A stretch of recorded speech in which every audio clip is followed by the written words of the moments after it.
why would we move this studio from wherever it is now, Poland, Ukraine, Turkey, whatever, right, to Abu Dhabi, to Dubai, to Riyadh, wherever.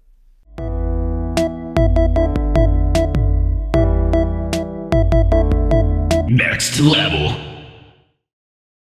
Next level on the ABXY podcast with Ziad, with Paul, the Prophet Dawalibi. In this episode, we learn more about Paul's experience, how he started, how he got into gaming, how he had governments lay the groundwork for gaming and tech ecosystems, how to grow these gaming and tech ecosystems, what's his take on the MENA region, on the gaming ecosystem specifically, as well as we'll hear some buzzwords in the industry that are super interesting. Paul, I'm really happy to have you here. Ziad, it's my pleasure. So excited to be on the podcast. Thanks, Paul. Likewise. So let's start by, can you tell me more about yourself? I don't know where you want me to start, but my career, I think, has been in and around the venture world in some way or another for most of it. And when I say that, really, I started my career building tech companies as a founder, as an entrepreneur. That, after some success, really evolved into investing in tech companies. So I worked as a VC for many years. I managed a well-known venture capital fund called Garage, which had this mandate to sort of connect Silicon Valley companies and Canadian tech companies. So I was very instrumental in building that Canadian tech ecosystem in its early years. And as the years went on and I had successes in that venture space, in that startup world, I actually ended up investing in a company in the entertainment space. And that was interesting for me. It was probably the first entertainment deal that I had done. It was a tech company, but in entertainment. And as a gamer, I was excited to touch something that was close to my personal passion and my personal hobby. But it really got me thinking and looking at the entertainment space more broadly. So while that company was all about shoppable video, it had me looking at what was going on in entertainment in general. And at the time, gaming was just having its sort of come out moment. It was, Ninja was on the Tonight Show. People all of a sudden were talking about gaming. And I decided at that point to pivot everything I was doing, whether it was investing, whether it was media, whether it was consulting, everything I was doing to gaming. I was convinced that I had a thesis that gaming was going to be the biggest industry on the planet. And so all of the activities, all the things that I was really good at, company building, investing, media, content, that kind of thing, I pivoted everything to gaming and have been doing that basically for the last 8 years. Okay, so I wanted to ask, when was that? So for the last 8 years, and it all happened back in Canada, right? Canada was where I really started my career. It's where I built my first startups. It's where I had my big first successes. Even more recently, I founded a company when I was living in Canada that went on to become the 2020 fastest growing company in Canada. So I had big success in the tech and startup scene in Canada. But I really left Canada in 2015, 2016 and moved to the US. So I was in New York for many years before being in the Middle East. Cool. And what were these companies about? Like the companies you founded or the companies that you ran? It's interesting because technology, if you look at venture and tech over the last 25 years, there's always some hot cycle, right? There's always the next hot thing. Today we talk about AI and gaming and Web3 and metaverse, right?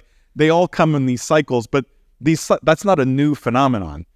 There were these cycles 25 years ago. So in the beginning, it was really social mobile local was the hot first trend that I really capitalized on, where I had this idea to help financial services companies, banks specifically, mobilize their workforce. This is an era before app stores. This is an era before iPhones, right? Where banks... But how would they mobilize? Well, they were starting to give employees BlackBerries, which maybe some of your listeners may not even recognize that term, but it was the iPhone before the iPhone. But they had nothing that they could do with these BlackBerries other than email. Or BBM. BBM. Yeah. And what we did was we came in and we said, hey, we'll develop applications for you on this platform. So maybe you as a field service person or a client representative in the field could use your BlackBerry to access a client record. Things that seem trivial today, but in a world without app stores was actually quite difficult. And we capitalized on that early. And then, the local trend was really hot in venture.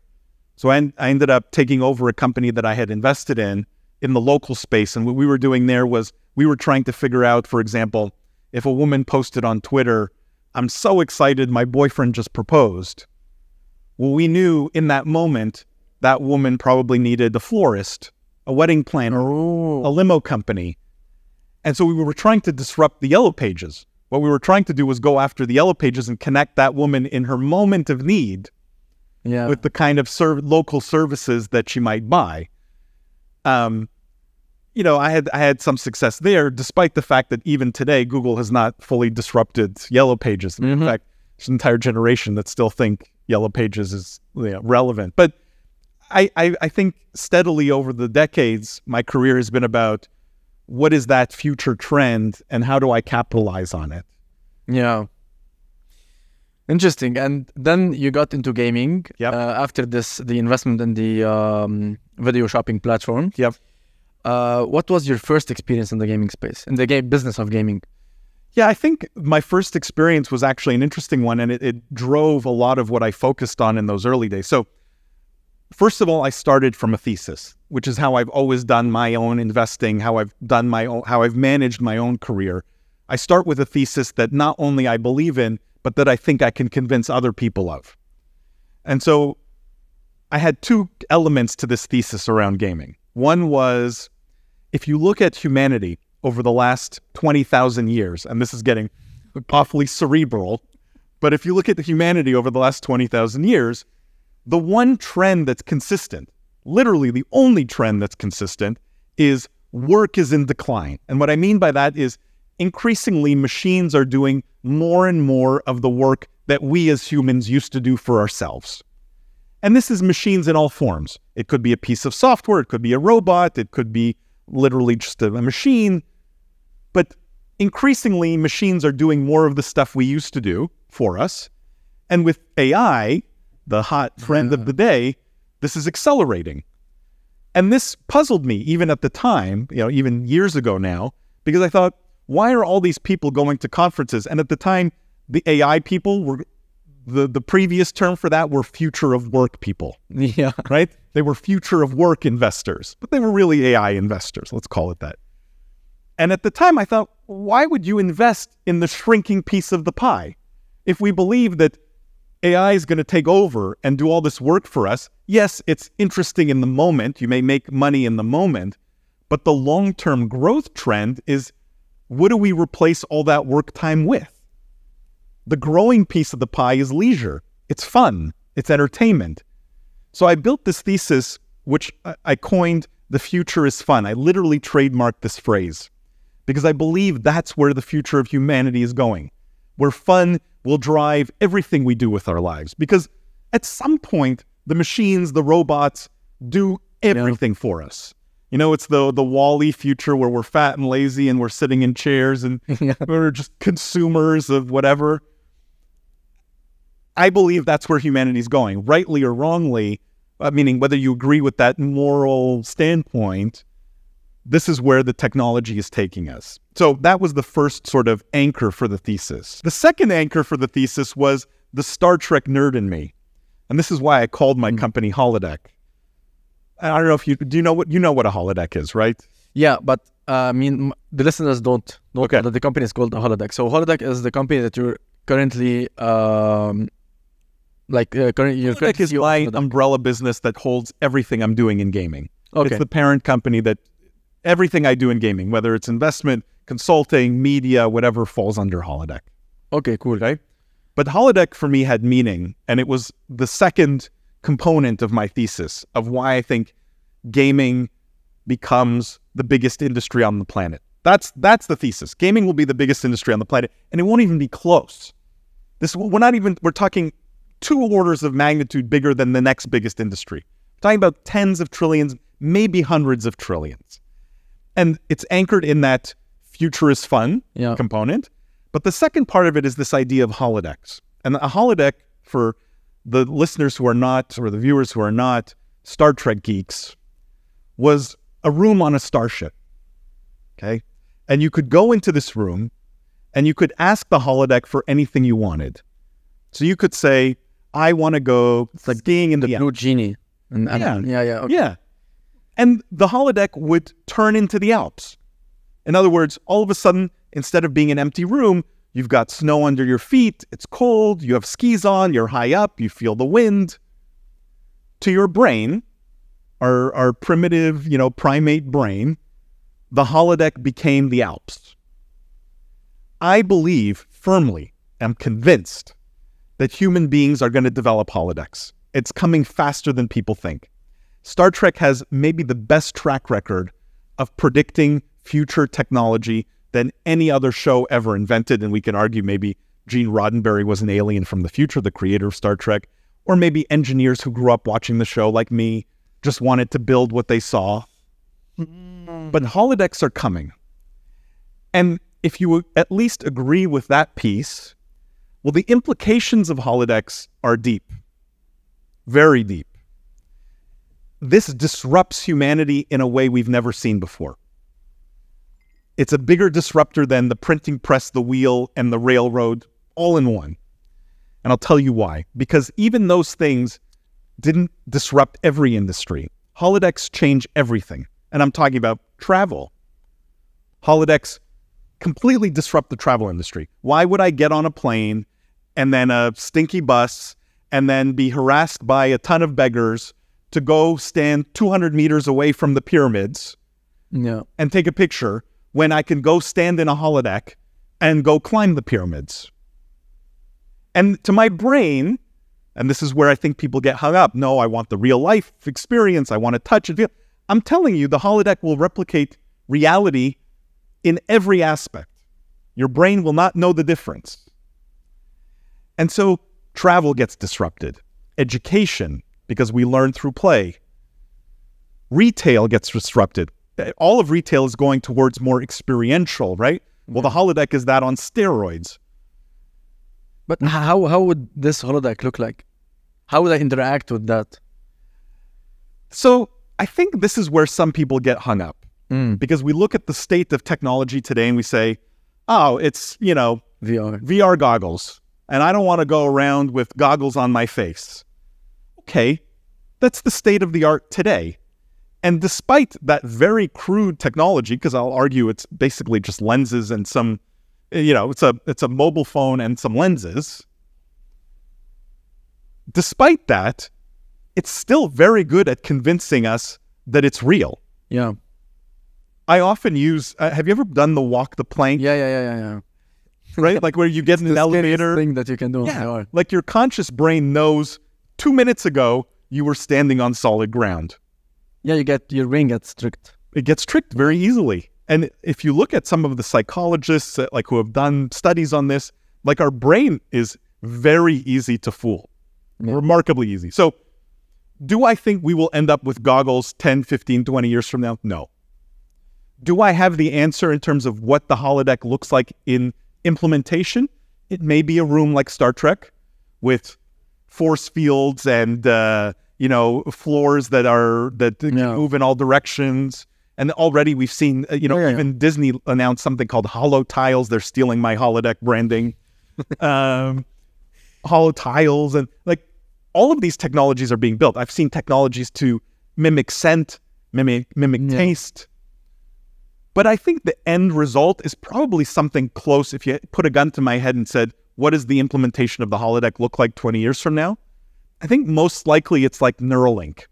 That's the on-ramp and off-ramp. In other words, you don't need fancy equipment and fancy rooms. You need to be you need to be tricked.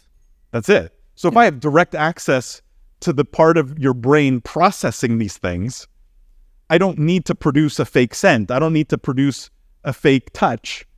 I can do it all direct. So I think it's more Matrix style where we plug in than maybe anything else. Interesting. Okay, this is too deep. I did not expect to start this deep, but it gets me to the place where I ask you, this is what got you into gaming? I mean, apart from the video shopping company, you're telling me that you're calling this company Holodeck because it's a thing that inspired you as a young engineer. Where are you today in that vision? I mean, you started the Holodeck. Yeah. And what have you done since then? I think so. That realization that the future is fun, that holodecks were going to change humanity. They call me the prophet. Most people know me as the prophet, spelled with an F. Yeah. F-I-T. F-I-T. There's a reason for this, because I'm very pragmatic about the things that I do. In other words, I try not to get hung up on this is bad for humanity or this is good for humanity.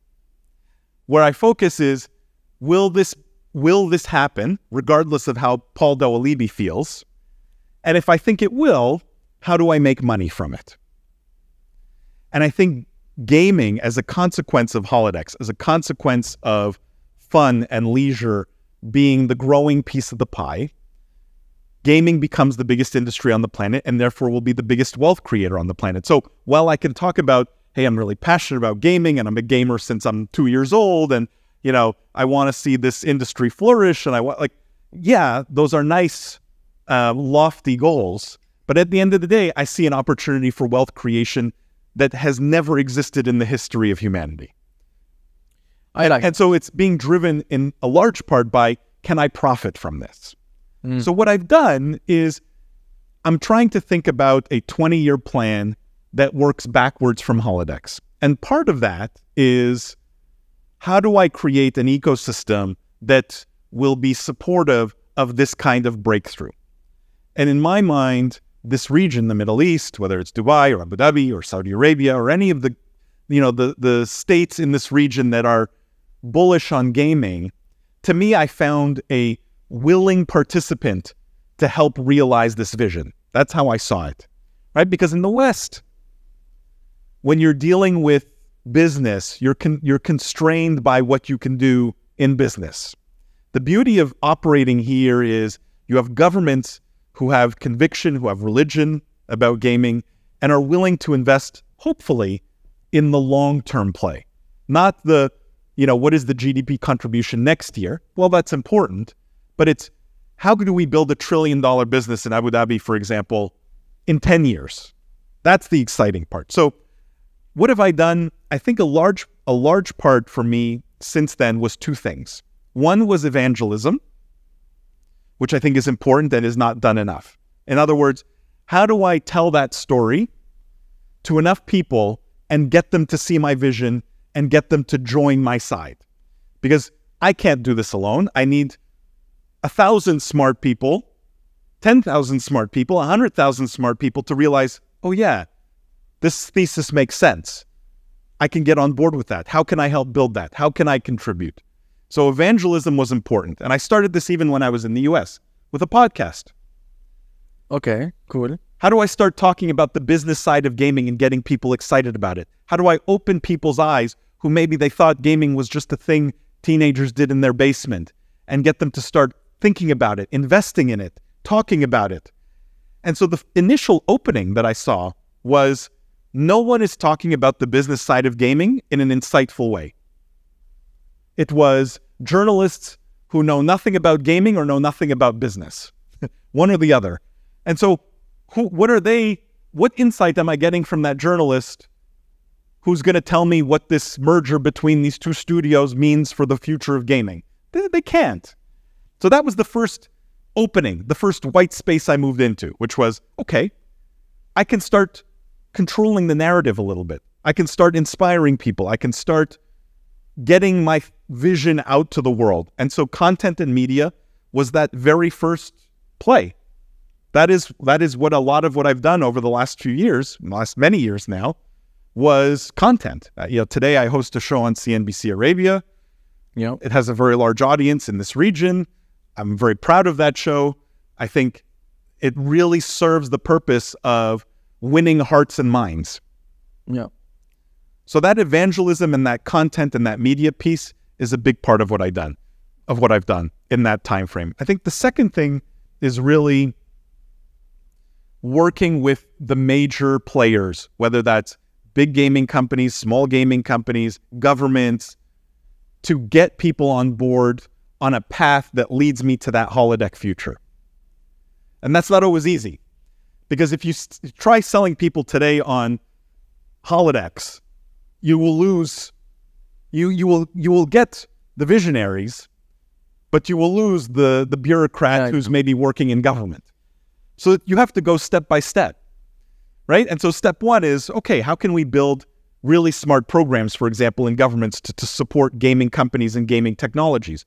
How can we build programs to create dense gaming ecosystems? How can we create the building blocks of what becomes that holodeck future? And so that evangelism morphs into almost government lobbying, where it's working with governments, working with major players to try and get them on this path towards success. And I would say I've done that to some success, because working with government is tricky. Yeah. But I'm getting into this. But this is where there's still a lot of work to be done. In this region, governments are all, we know the Saudis are spending billions, 38 billion to be exact. Abu Dhabi has spent a lot of money. Dubai has a program for gaming now. RAC is thinking about gaming. The free zones are thinking about have gaming programs or gaming centers. And so we're getting to this point where at some point you hit this critical mass where there's enough momentum, enough energy, enough people moving in the same direction. But it takes a lot of work and a lot of time to get there. Yeah, that was my next question. Apart from different questions I wanted to touch on, we will get back to those. But knowing that you've been part of an investment vehicle in North America, specifically I think in Canada and in Silicon Valley. Yeah. How and now you're part of, or you're close to people who are part of setting ecosystems or trying to create ecosystems. Yeah. How would you compare your experience in North America versus your experience here? And where would you say you are positioned in this region as compared to North America in terms of creating ecosystems? I'm not sure if you've been part of gaming or the games business in North America, but if you were, how do we compare in terms of the policies that we have here in the region versus over there, as well as the talent, the investment vehicles, the money, across the board?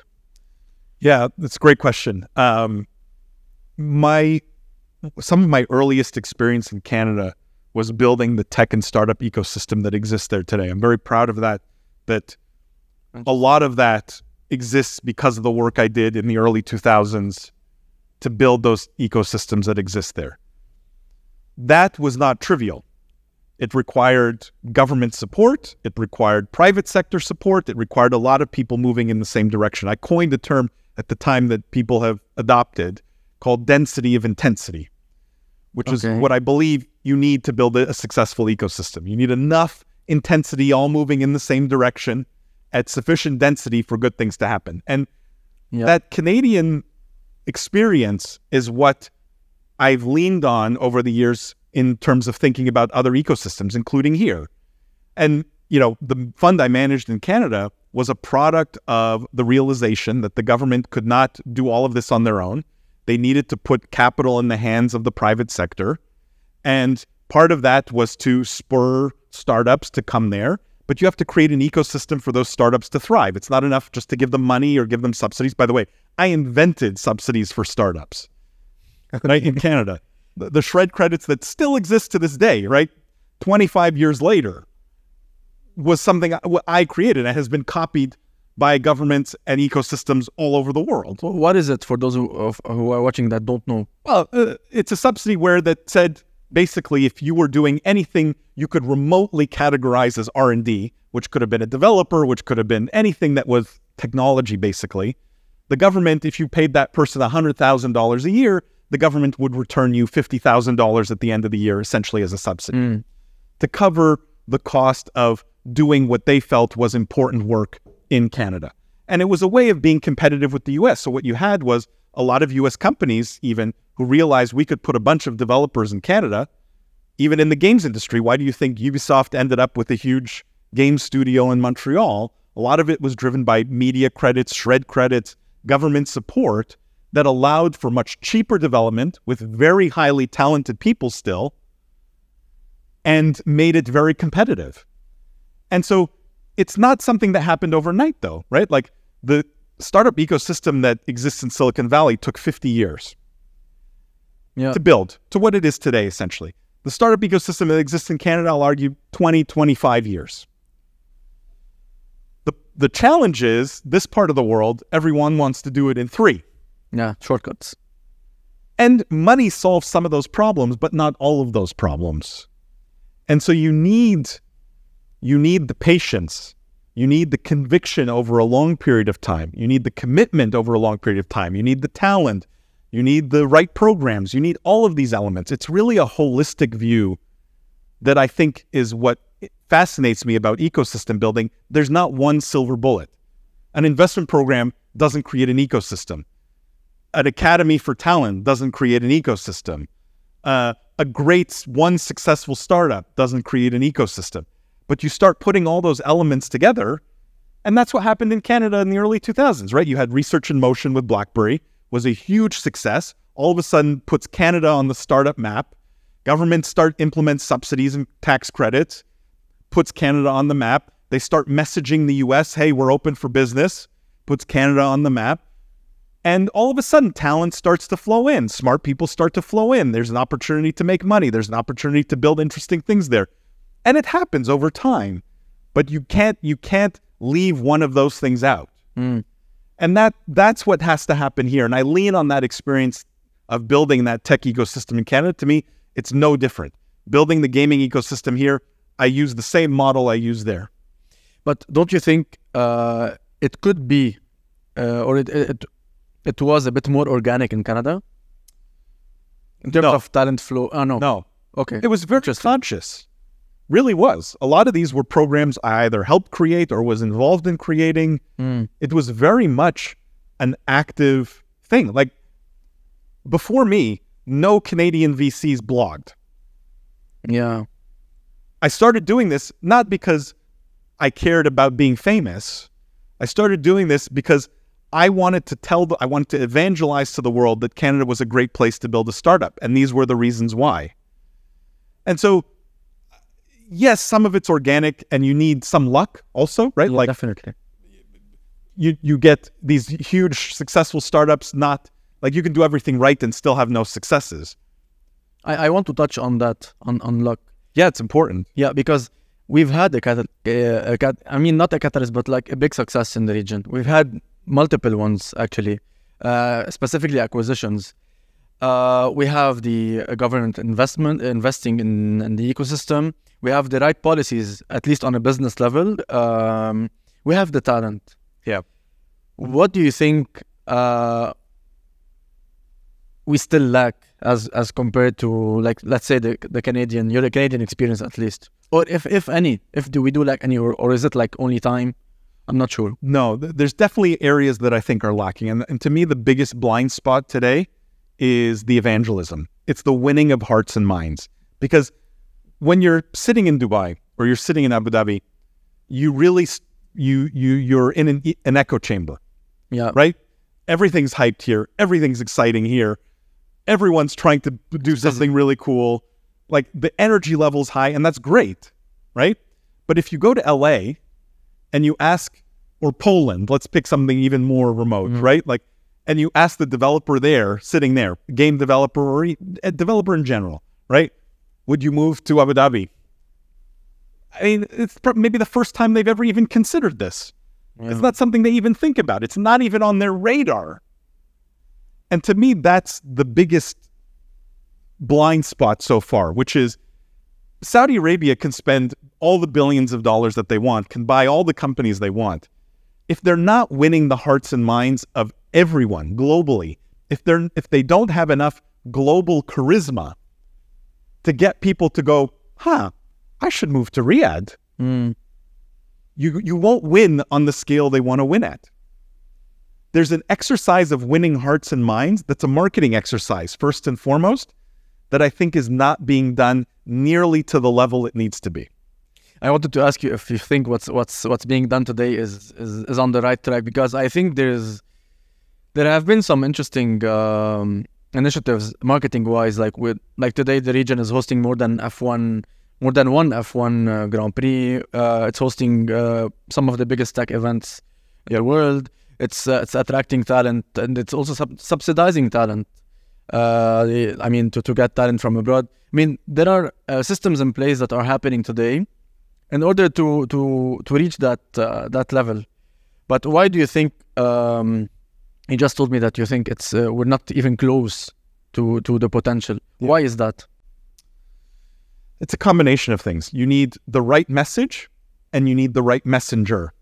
And while sometimes we may get the message right, very often we get the messenger wrong. And the bigger the ambition, the greater the cult of personality around the messenger needs to be. And I'll use an analogy. Simple terms. You want to start a cult, okay? If you are fine with being a cult of 5 people operating out of your parents' basement, waiting for the aliens to show up to take you to their planet, you don't need the most brilliant, charismatic leader in the history of cults. Yeah. You don't. You need to convince 5 people that this is a good idea. If I told you, though, that you want billions of people to join your cult, and you want hundreds of thousands of people to uproot their lives, to give you money, to whatever, right? To drastically change something. Well, the requirements change dramatically. And so with greater ambition come greater requirements. The hurdles are larger, meaning in some ways the region is a victim of its ambition. Yeah. But I don't fault ambition because I think ambition is good. It's good to have very lofty goals. I love that the Saudis have such lofty goals around being a global gaming hub. Where the wheels fall off a little bit is you go, okay, you want to be a global force in gaming. Okay, what do you need? Well, you need a leader who has deep gaming expertise. Okay, that's easy to find. There's a lot of people who have gaming expertise. Okay, but you need a leader who has decades of investment expertise, can deploy capital in the most efficient way, spend it in the best possible way. Okay, gaming knowledge and investment expertise. Well, now that narrows down. Yeah. And they need to be able to build a high-growth organization with tens of thousands of people probably. Oof, okay. That list of people is getting really small now. And they need to be that charismatic cult of personality who's going to sell Saudi gaming to the world, who's going to win hearts and minds, who's going to get people excited about what's going on in Saudi Arabia and gaming, who will literally get up and move to Riyadh just because this guy says it's the future. Oof. Now there's maybe 3 people on the planet who check all the boxes. Yeah. Are any of those people in Saudi Arabia? No. No. Maybe not in the region. So that's why I think some people feel it has not lived up to the hype yet. Because the ambition is big, and so the requirements on the talent, on the initiatives, on the programs, on all of these things, the bar is so high for all of them. Yeah, maybe it would have been better to start small, in your opinion. No, it's just not my style. Not your style. I think it's better for them, for the region to have some failures, realize where the missteps were, change some of the people, and try again with the same ambition. Because I think the second time around, they will get it much more right. Yeah. And that requires some patience. It requires some humility, right? That's not always easy to say, we messed up. This was maybe the wrong person. This was maybe the wrong initiative. But there's enough smart people who care enough, I think, that these problems will get solved over time. It will be painful, but they will get solved over time. It's like a normal startup. You have to fail and pivot and fail and pivot to get to the right place. Such a good analogy. Yeah. Okay. I like this. It's super interesting. I have like a question. Maybe I'm not sure if you've been involved with companies or with talent in like North America and Europe, and I'm sure you've been involved with talent here in the region. How do you think we compare as a region in terms of gaming talent, in terms of potential? let me speak generally first, because I'm actually really passionate about this, which is I find what's lacking in the talent is not skill sets. It's not necessarily passion about the subject matter. Yeah. What's lacking sometimes is, or what you see maybe too often in this region, is what I call tourists, career tourists. In other words, something's hot here. Let me go make a bunch of money and then let me leave, and then I don't really care what happens after that. And I think career tourists kill ecosystems. The bedrock of a successful ecosystem needs to be the exact opposite. That you need Skin in the game, people who care, like at a deep, like the same way you care about a relationship or a marriage, right? Like who are in it for the long haul, right? Come hell or high water, through, sickness and in health, right? Like this kind of devotion to seeing a vision come to life. And you get that devotion partly through leadership, right? It comes top down, but also partly in the way you actually attract people, right? If the only incentive is financial, you'll get a lot of career tourists. If the incentives go beyond that, you're going to be part of something big here. You're going to be building something really that will define this region for the next 100 years. This starts to become a different calculus in people's heads, and you get people who see that vision. Like, people have come to work for me in startups many, many times over the years and taken less money than they were making before they came to work for me. Why? Experience, learning. Yes, those are good things, I agree. But also this idea of they're going on an adventure and they're going to be building something really great.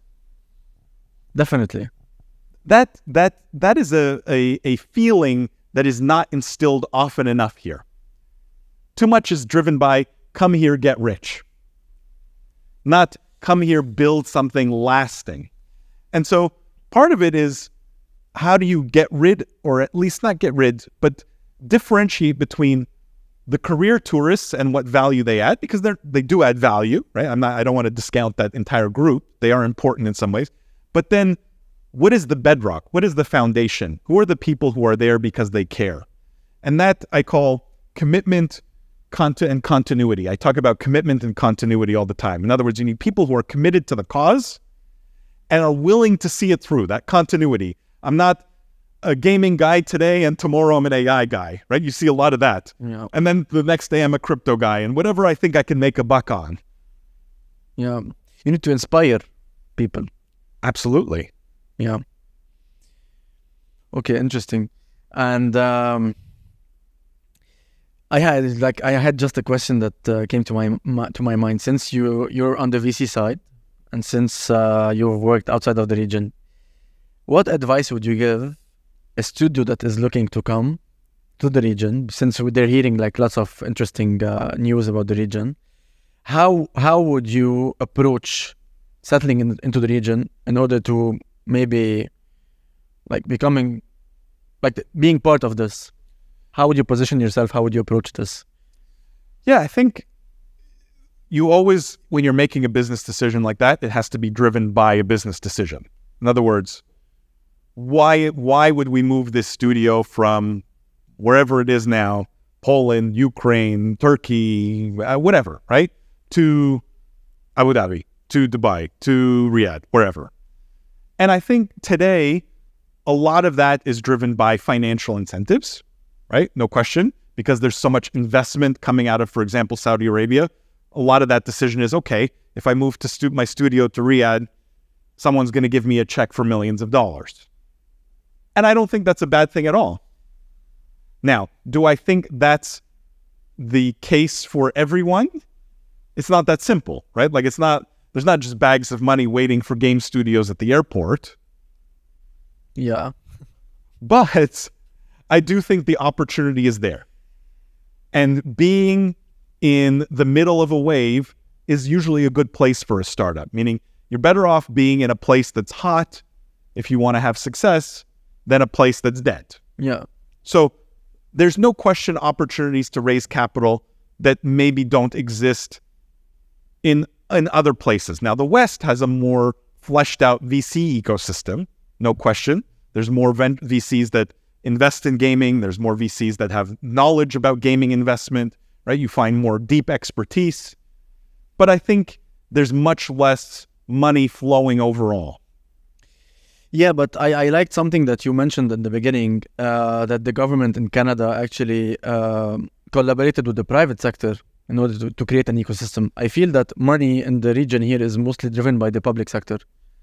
Keep in mind, when Canada privatized their venture industry, though, all of those funds that were created, because they created half a dozen venture funds, of which mine was was the first, basically. What was it called? Garage. Okay, this is the Garage one, okay. It was Garage Canada, and the idea was we were going to take Canadian startups and plug them into the Valley, because Garage was a very famous venture fund in the Valley. Guy Kawasaki, the art of the start, he was the chief evangelist for the Mac under Steve Jobs. You see, there's a thread of evangelism. I think my destiny was to be a cult leader of some kind. Yeah. But the interesting part is that the funds were backed by government dollars. And a lot of the times, maybe this was one of the mistakes Canada made, was the same bureaucrat who was investing when they were in government just created their own fund, and the government handed that same person the money to manage, right? So it's not like the talent really changed. It was just the structure that changed. Now, that was important, though, because it allowed for foreign capital to flow into those funds over time. But it still required an initial push from the government. And the initial leap, yeah. And Canada is a resource-rich country, right? Has oil, has a lot of natural resources. And so it can do those things. The UAE is in a very similar position. Saudi Arabia is in a very similar position, right? There's no reason governments shouldn't be priming the pump. And I'm not saying you have to invest $1 billion a year forever. No, you need to put $1 billion in the right hands initially, prime the pump, and then let the private sector take over. But it's that initial push that I think is required, especially when your value as a country in some of these places is you're resource rich, right? Like you asked the talent question, which was a great one. There's not 50 million engineers sitting in the UAE. That was the purpose of my question. Right? But India has way more engineers, way more development talent. That's their strength. The UAE strength, like if I pick on Abu Dhabi specifically, Abu Dhabi is cash rich. So your focus should be play to your strengths. More venture funds, more investing, more ecosystem building that is driven by government investment initially, in the hopes that the pump becomes self-sustaining over time. But play to your strengths. Don't try and play someone else's game. We're never going to have as many engineers here as they have in India. Okay, so let's figure out where we're smart. We have resources. A lot of very smart and wealthy business people come here.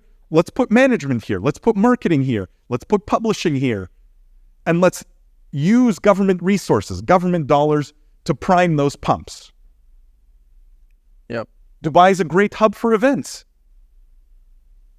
People love to come to Dubai, love to come vacation there.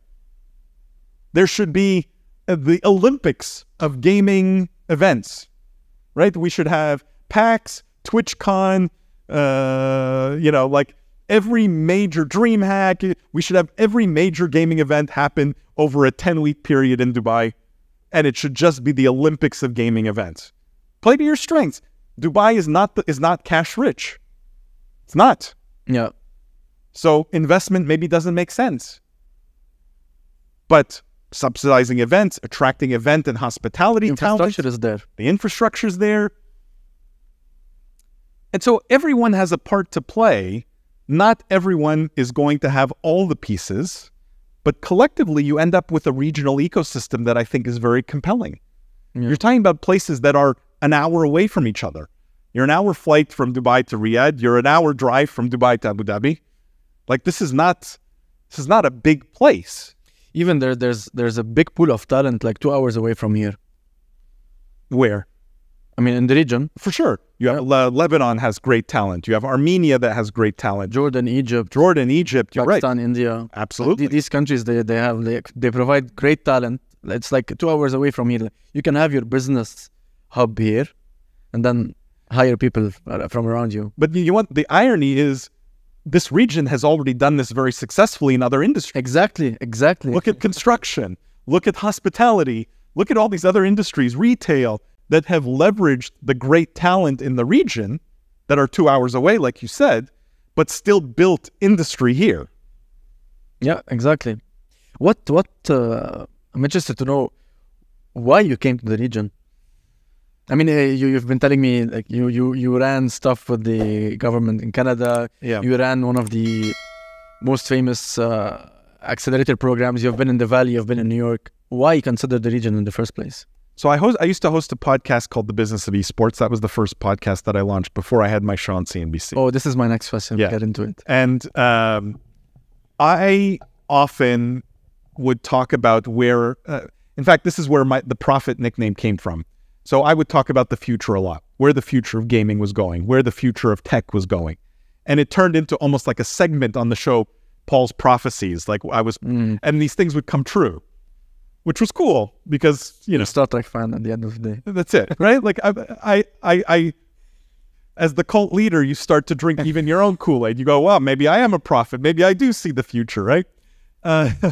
And it became prophetic, and the prophet nickname just stuck over the years. As part of those prophecies, I'm an Arab, I'm Lebanese, you know, that's my background. I'm born in Canada, but I have that sort of the roots from here. As part of that, I saw what was happening in this region, even sitting in New York. I had my ear to the ground, and I saw what was starting to happen here. And I saw the pieces that were being put in place. I saw governments starting to think about this. Before anything was even announced, before press releases, before any national strategies, before any of this. And I started to put out content that was like, hey, you, Mr. Listener of my podcast, don't realize you're sleeping on the opportunity in the Middle East. Everyone was talking about Asia, China, Korea, even Japan to a lesser extent, as the future of gaming markets. And I never saw it that way. I like to be a bit of a contrarian. I like looking at what everyone thinks and disagreeing. And so the Asia thing never interested me. Yes, you have huge populations, but the average spend is very low. Like, I never liked the dynamics of those markets, highly regulated, and the regulatory environments are chaotic, right? 1 second, they're literally bipolar. 1 second, China will approve a bunch of games. The next second, they don't want anyone gaming and they're restricting it. So from a business standpoint, those markets scared me. Yeah. And I saw in the Middle East the exact opposite. Fast-moving, governments with conviction, lots of money, business-friendly environments, right? Like check, check, check, check. And so I started with this sort of, at the time, was a contrarian viewpoint of, forget Asia, everyone's sleeping on the Middle East. And over time, I would say this on 1 episode, became saying it on 10 episodes, became saying it, I probably said it on 100 episodes. And at some point I realized I'm a little bit tired of talking about it. Let's do it. Let's just do it, right? Like this is taking longer than I thought. So I'm gonna uproot everything here and I'm gonna just go do it. And be a part of it and drink my own Kool-Aid. Yeah. With keeping with the cult analogy. And I think that was really the driving force behind it, because at some point, if you believe in something strongly enough and you want people to see things your way, you have to be willing to go along with it yourself. It's not enough to just talk about it. Lead. Absolutely. Lead on that. I mean, you mentioned the business of esports, your podcast. Yeah. And now this is like mostly a gaming podcast. And I've seen lots of attention and lots of mixing up in the region here, as well as other regions, by the way, between gaming and esports. While I personally see it as like not a similar or not. I mean, it's a correlated industry, but it's not the same industry. I still feel that there's focus on esports and gaming at the same time here. your podcast was Business of Esports, but you used to discuss mostly gaming gaming stuff. So what do you have to say about that? Look, in retrospect, I probably wish I had called it the Business of Gaming podcast. Okay. If I could do it all over, which is why my show on CNBC is Game Changers. It's not, right? Like Esports Changers. It's much simpler branding. I think at the time, the thought esports, first of all, was a much hotter buzzword. So it was the product of its environment and its time and point in history. Better for business tourism. Better for listeners, attracting listeners, right? Like you just looked at what was being searched. Esports was a much higher search topic than anything else. So part of it was that. I think also there was this idea that I wanted to convince the world that gaming and esports as terms were interchangeable. They meant the same thing. And part of it was driven by this idea that if you and I go play basketball, on a public court or football, just in a field, just you and me, I could go home and say, I played a sport today. We didn't have an audience. We weren't professionals. We didn't get paid. There was no stage. All the things that today people adhere to this strict definition of esports, right? Professionals on a stage competing for money in front of an audience, right? Like, so to me, the word sport extended far beyond that tip of the iceberg, the top 1%.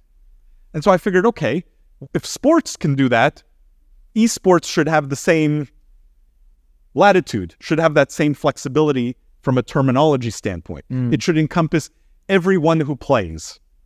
That was the idea. It's everyone who plays. That's what esports is. And I think I failed in that evangelism. Trying to convince the world that esports and gaming were the same didn't work.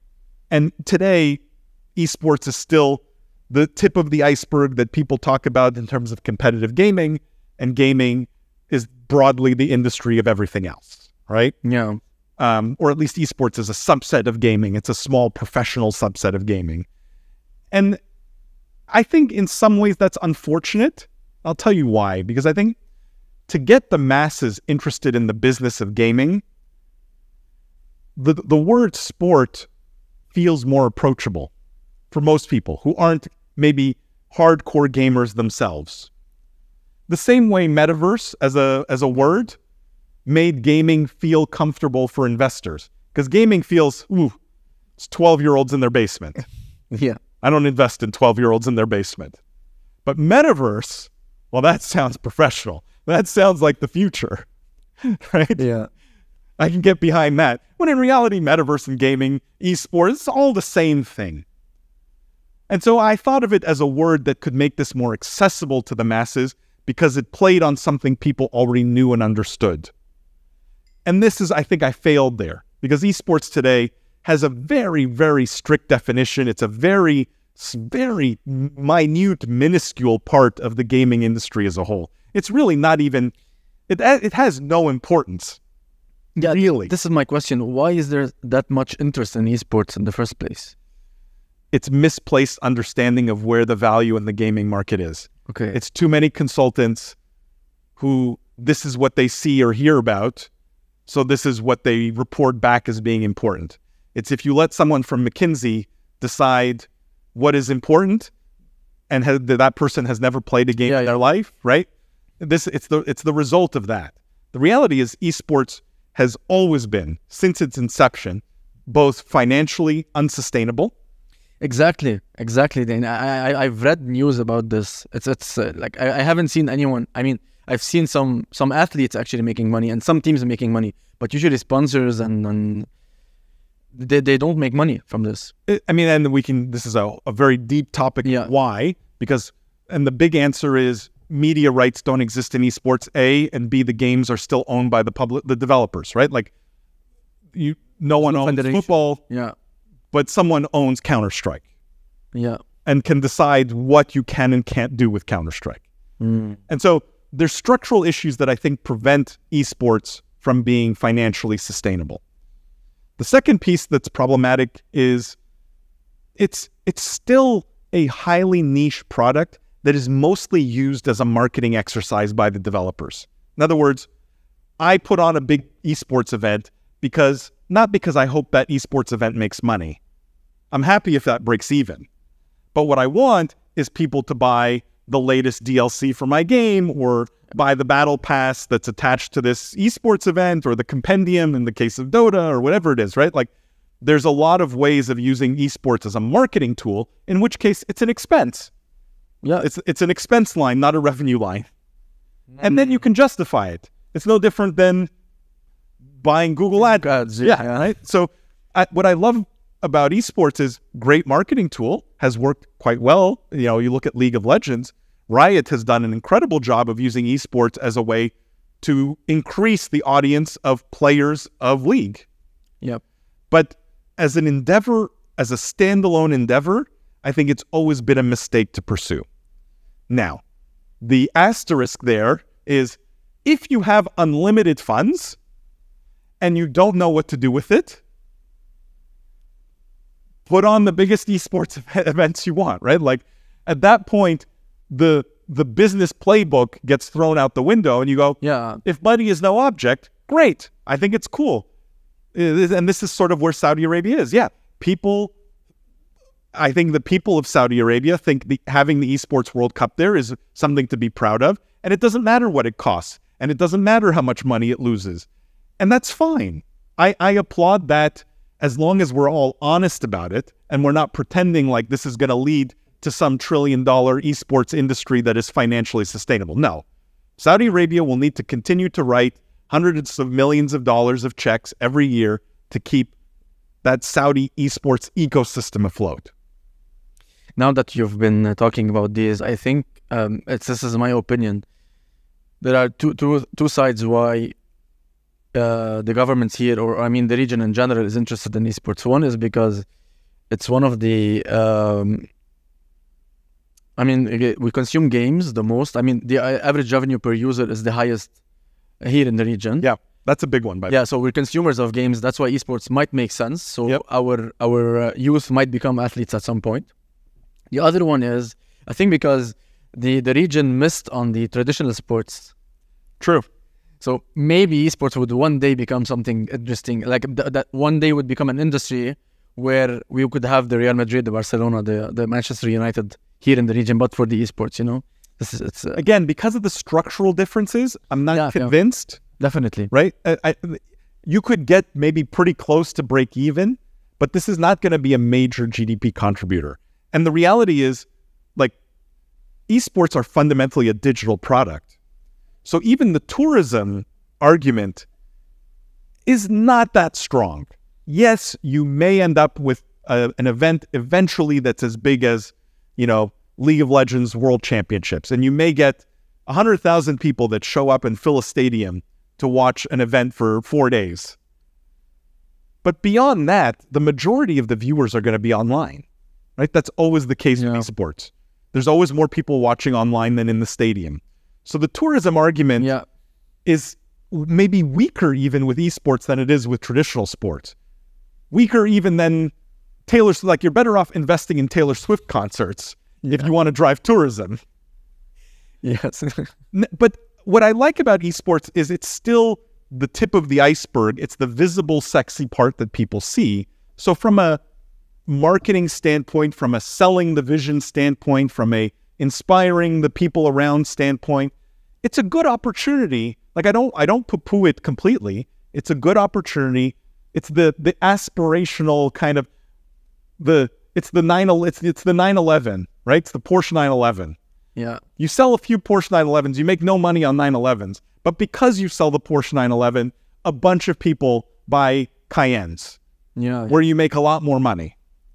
Right? So it's still that aspirational tip of the iceberg, which I think has a place if you're resource rich. So for places like Abu Dhabi, for places like Saudi Arabia, it makes sense. If I'm Morocco, going after esports to me makes no sense at all. This is not playing to your strengths. Yeah. And okay, cool. And when you mentioned the metaverse maybe made it easier for investors to understand or to get into gaming in the first place, What's interesting for me is to understand, since you've been on the traditional startups VC side and now you're on the gaming VC side, is there a certain type of mind shift that you have to do in order to invest in gaming companies versus investing in traditional tech companies? Like how does it work? Is there any difference in the first place? There are some differences, but they're not, I think, as deep as people think. Like one of the differences people will talk about investing in, and let's be clear, because there's investing in game studios, like people making games, and then there's investing in gaming technology, tools. Gaming platforms, tools, like there's a lot of ancillary stuff that's still gaming, but is not game studios specifically.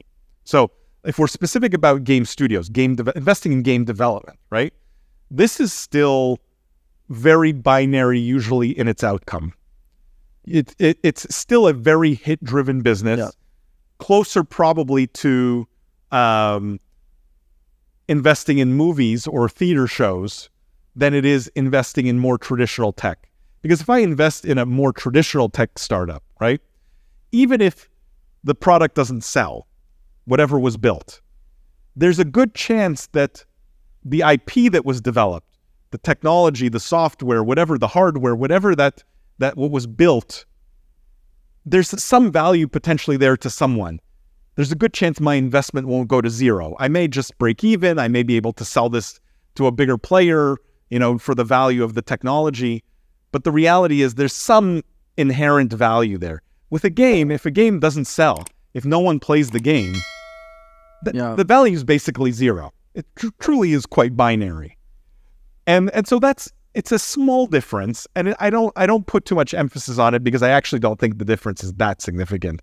But I think with anything that's hit-driven, and I would put most of early-stage venture in that, not just gaming, but anything that's hit-driven, you need to have a really comprehensive portfolio strategy. The more hit-driven the sector you're investing in, the more your portfolio diversification matters. And what I mean by that is, if all you do is invest in crypto games and crypto games on mobile, and that's all you do.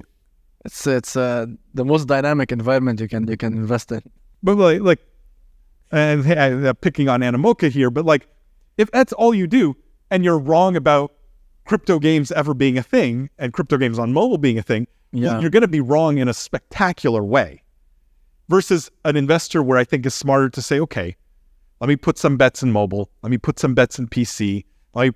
So platform diversification, genre diversification, some shooters, some puzzles, some racing, some whatever, right? So there's multiple ways. Stage diversification even is another way you can, right? So two guys in a garage with an idea for a game versus a game that's maybe ready to be published. You can play on both those ends and still be an early stage investor that's disciplined. And so I think the more hit-driven the nature of what you're investing in is, the more you need to be diversified to make sure, or try and make sure, you end up with that next Fortnite in your portfolio. Yeah. Scale also matters to a certain extent. If you only make 5 investments, the chance of hitting on the next Fortnite's low. If I make 500, well, my chance has gone up pretty significantly.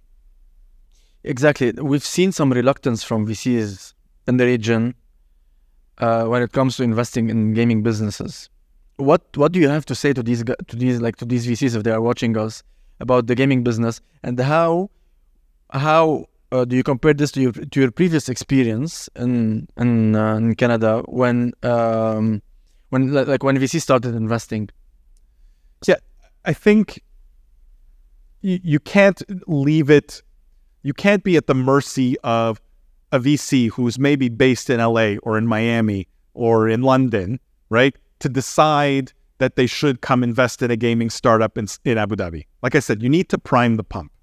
That process, like that London VC showing up in Abu Dhabi and investing in a gaming company there, will never happen organically. Yeah. Or happen so rarely that it will have no significant impact on the ecosystem. Or if they're here, they're actually raising as well. See, but this is where it's financial tourism again. It's career tourism. Are you here because you care about building the ecosystem here? Or are you here giving lip service in the hopes that Yeah. Mubadala puts 50 million in your fund. Yeah. Right? Do you genuinely care about the future of that ecosystem here? Because if the second Mubadala puts 50 million in your fund, you're on a plane back to London, I would argue you probably don't care that much. Yes, true. And so there's a bit of financial tourism even on the VC side, not just on the career side, individual side. But I think you need to have catalysts for investors to care. And the way you do that, for example, is it could be government directly, but it could be government through essentially government-controlled entities that say, okay, and I've been a big advocate for this. If the government of Abu Dhabi, through some mechanism, writes a $500,000 check into a gaming startup here, whether it's a studio or technology, whatever, right? This is a powerful catalyst. Imagine the pitch to an investor sitting in Silicon Valley. Hey, there's a really cool gaming startup in Silicon Valley. Great team. By the way, we're going to put the first $500,000 or $1 million.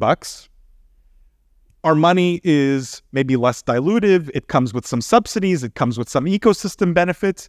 And by the way, because we care about the ecosystem, will be the last money out. Do you want to invest alongside? Do you want to come spend some time here? We've now de-risked this investment massively for you.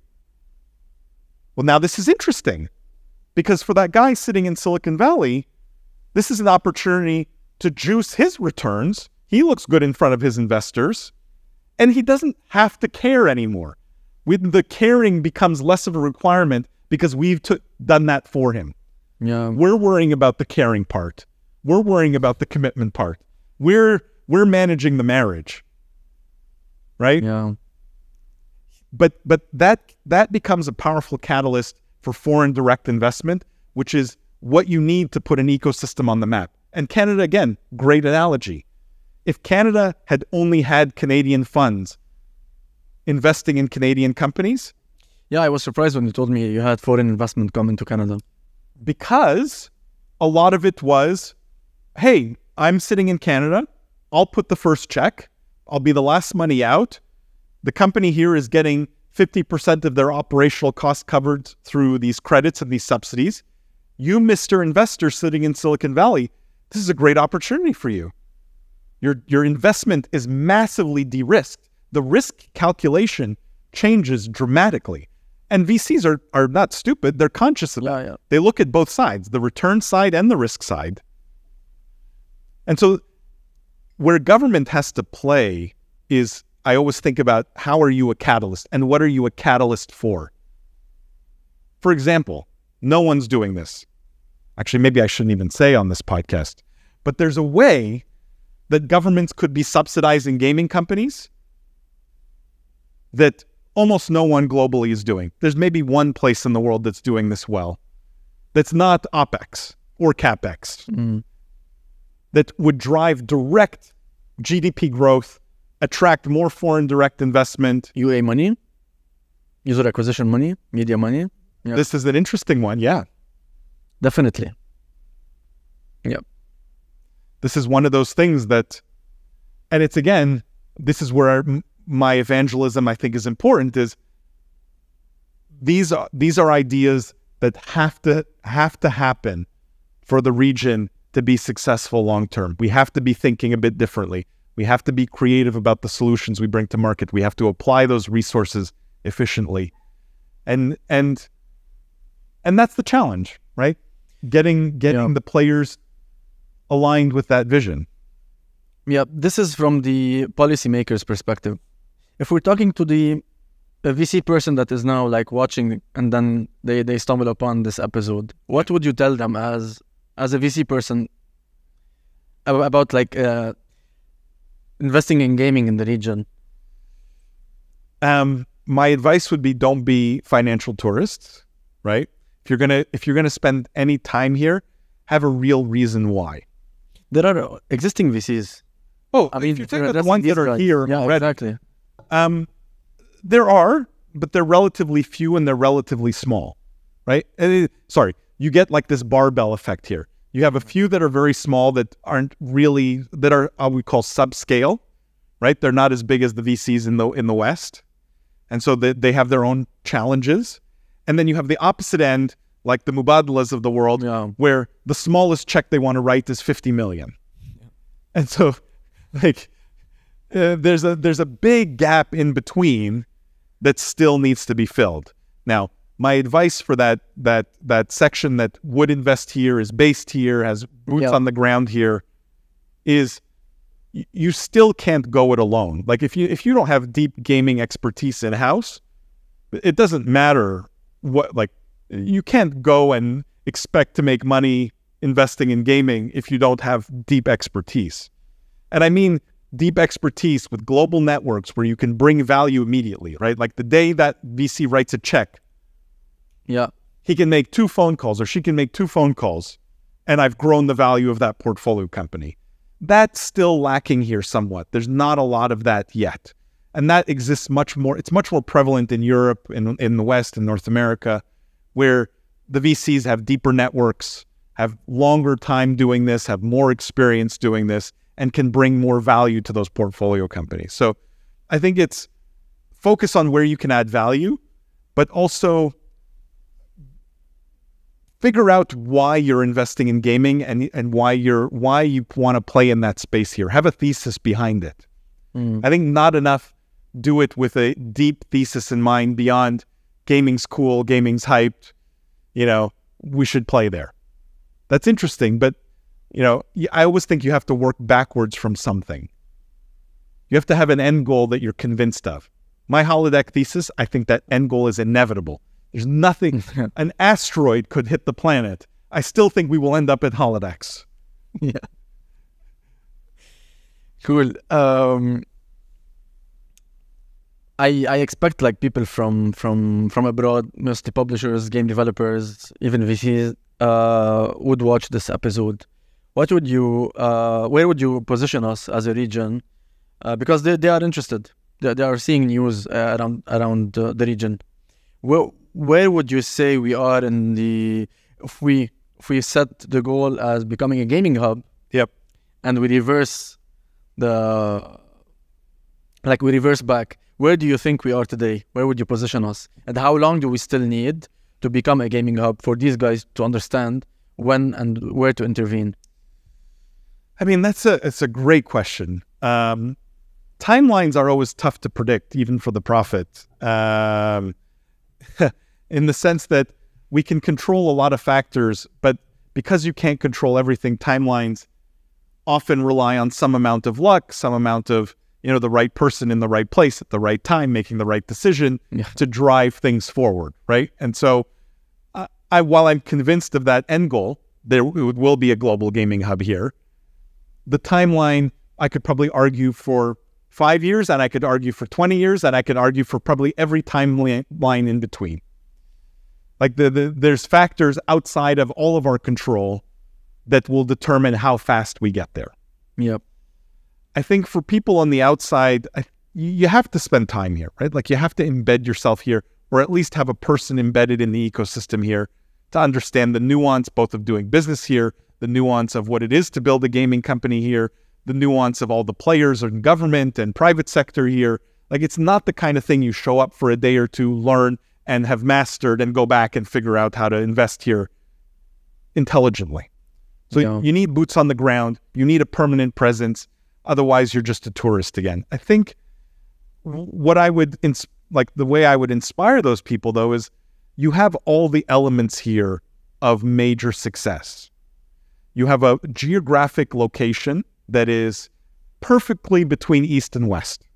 So from a gaming reach standpoint, from a where are my customers standpoint, how do I serve those customers very efficiently? You have maybe one of the most perfect locations on the planet. That's the first thing.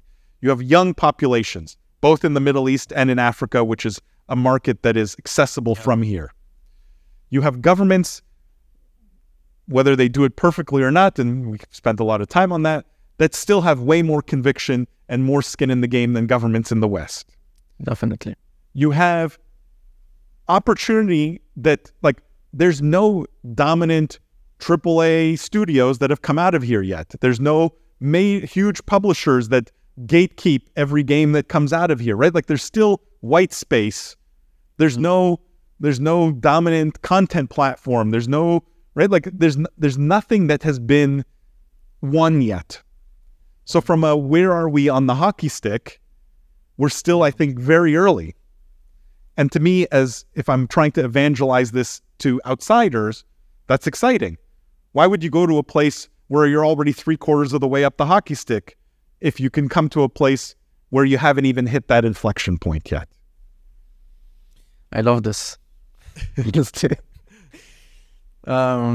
So guys, Paul is giving you the perfect advice. I'm interested to know as a VC, I've always wondered, as a VC, what's something that you regret doing or not doing? Maybe an investment you passed on. Oh my God, that's a touchy. You don't. That's, first of all, you never ask a VC that question because they all have some horrible story that haunts them. It fuels us as studios, I mean, I tell this story very openly. I was managing Garage at the time, and I was spending a lot of time in Silicon Valley at the time. I was single, and so I was dating, and I was dating this, or at least I was out for dinner that night with this very beautiful woman. And I sort of knew how I wanted that evening to go. And we finished dinner, and a friend of hers walks into the restaurant as we're finishing dinner, and she invites him to sit at our table. I'm going, oh God, this is third wheel. This is definitely not the ideal scenario. Let's put it that way. And worst of all, she tells him I'm a VC, and he starts pitching me his company. And I'm checked out. Like at that point, I've definitely completely checked out. I'm not paying attention. I tell him to keep his day job. This is a dumb idea, And to his credit, by the way, never threw me under the bus. Although some of those guys have talked about how the first half dozen VCs that they pitched told them this idea was worthless. But I famously passed on this company, which the guy who walked into the restaurant was a guy named Joe Gebbia, who was one of the three co-founders of a company at the time which was called airbedandbreakfast.com, not even airbnb.com. And I kept that business card as a reminder of my own stupidity, as a reminder that, you're not going to be right all the time. Even the profit's not right 100% of the time, as difficult as that is to admit. And so I famously passed on that seed round, could lose a lot of sleep over the billions that cost me. But I think any investor who does this long enough, any VC who does this long enough, has passed on some great opportunities. Because the reality is, and this is maybe something founders don't appreciate, VCs are humans. And you see 1,000 pitches in a year. And on any given day, there's the context of that day, right? Maybe that morning, that VC had a fight with his wife. And so the pitches he sees that day, he's not thinking about, right? He's more worried about his situation at home, how he's going to make it up to his wife, whatever, right? He's grumpy, he's not in a good mood. And so... Or on a date. Thank you. But it's this case where it's not an exact science, right? And while you may think you have the greatest idea in the world, the greatest company in the world, the greatest game in the world, whatever it is, raising money is a volume game because of the human element involved. You have to talk to 100 VCs. You need to evangelize and sell to as many people as will listen, in the hopes that you catch the right person on the right day, with the right approach, with the right pitch, right? There's a lot that has to go right to get dollars in the bank. And that's part of what makes that process interesting, I think, right? It's a fascinating kind of process that I think a lot of founders hate. And even me to this day hates the idea of raising money, right? Like it's probably one of the worst parts of any job, whether you're a VC raising your next fund or a founder raising capital for your business. It's never fun asking other people for money. Yeah, never easy. But if you approach it very pragmatically and with this understanding that there is still human fallibility in this, right? Like that the humans will still make bad decisions, and that shouldn't deter you from your own vision and your own convictions, that I think you can handle it a lot easier. You reminded me of something you always tell me, that 80% of what you do will most probably fail. Yes. So yeah, I like that. Fortunately, people only remember the 20% that succeeds, though. That's the greatest part about entrepreneurship, in fact. That the big successes in your career is basically all people will remember. Yeah. This leads me into asking you, if someone were to start today, and knowing what you know today versus what you knew at the time when you started, what is one piece of advice that you think is the most important to give that person, be it an entrepreneur or a VC or anyone trying to do something new today? Yeah, I think you have to approach whatever you're doing with an intensity. I hate using the word passion because it's not passion. I don't believe that you need to love what you do, but you need to care about being good at what you do. So if it's being a founder, you need to be good at selling, or you need to partner with someone who's good at selling, because you're going to spend your life selling your startup, selling yourself, selling your products, right? Like, you need to possess this, to be good at the skills required to do the job you've chosen to do, and do it with an intensity that is at a high enough level to reach success. So I think that's the first thing. It's an intensity and a willingness to do the things you're good at, or an approach to do the things you're good at. The second part, I think, is really long-term persistence. It comes back to what you said before. Failure is part of this game. You will fail way, way, way, way more than you succeed. Again, even as a VC, right? Yeah. Every VC portfolio, half the portfolio pretty much goes to zero. That's how almost every VC portfolio is modeled. So failure is built into this career choice, whether you're a founder or VC. And how you deal with that, the persistence you bring to that. Do you keep getting up in the morning with excitement around the convictions you had, excitement around your vision, despite whatever setbacks happen that day? And for most founders, it's a miserable living. It really is. Most days are miserable. Yeah. And if you look at the statistics, we did a study a long time ago, like 20 years ago, when I started at Garage. The average startup from beginning to exit in Canada at that time took 6 years to get from beginning to exit. Okay. From the day you found it to some kind of event. Either it's a good exit or failure or whatever. Yeah, right? And on average, the average entrepreneur, it took 3 startups, 3 at-bats, 3 goes at it before they had a successful exit. And so when you put the math together, you realize being an entrepreneur is literally almost a 20-year, I'm rounding up here, almost a 20-year promise. It's a 20-year commitment if you want to be successful from day one. That you have to be at it for at least 20 years if you want to just be average, right? Yeah, you have to be crazy. But keep in mind, averages have distributions on both sides. Yeah. So for some people, that's going to be 25 years. For some, it may be 15. For some, it may be 35. Right? It will literally have a bell curve around the average.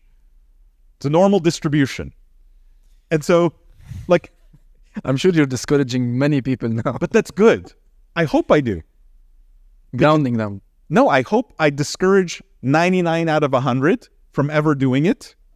But the one person who listens to me and goes, oh, I'm built for this. Yeah.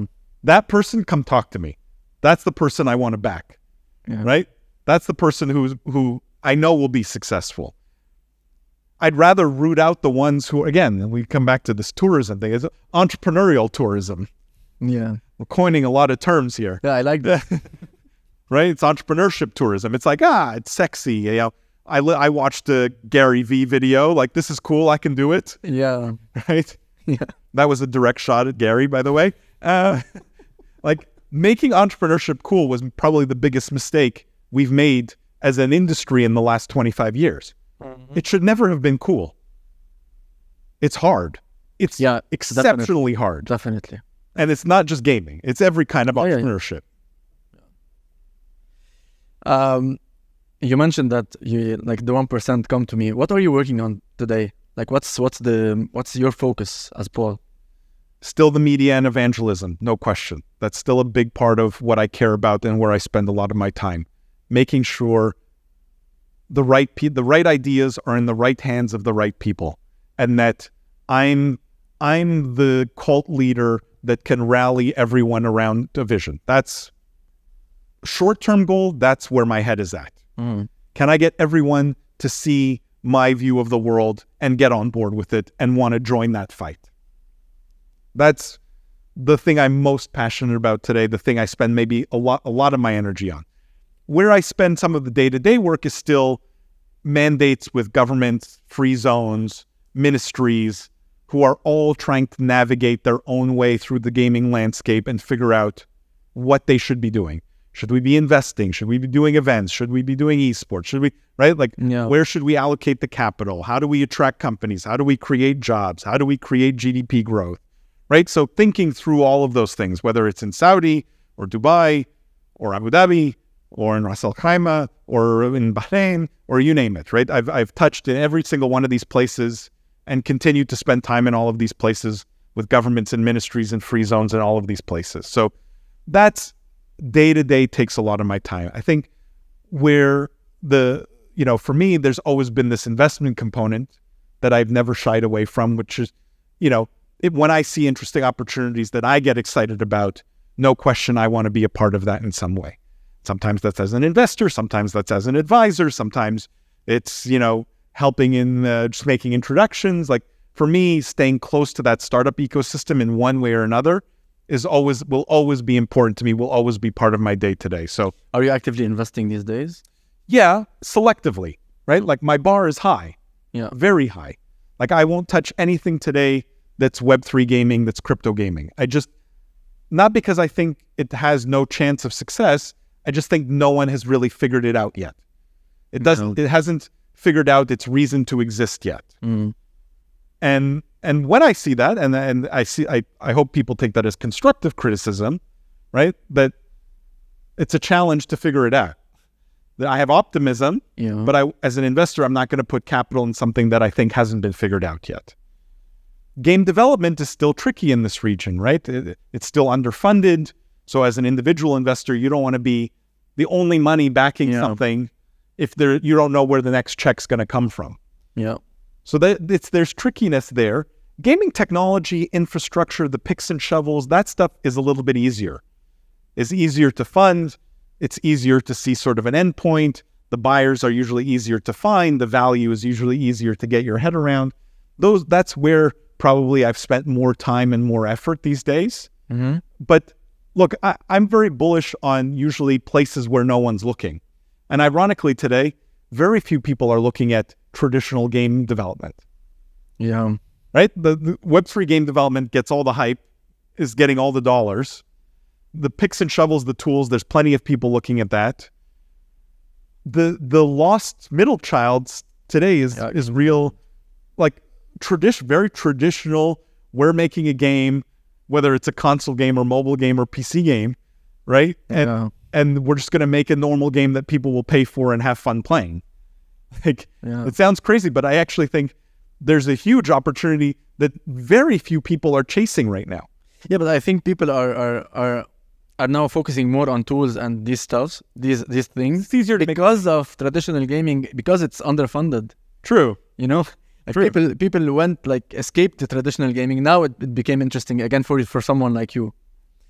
Anyway, for people that are interested to follow your work, maybe reach out if they have some interesting ideas. Where's the best place to follow your work?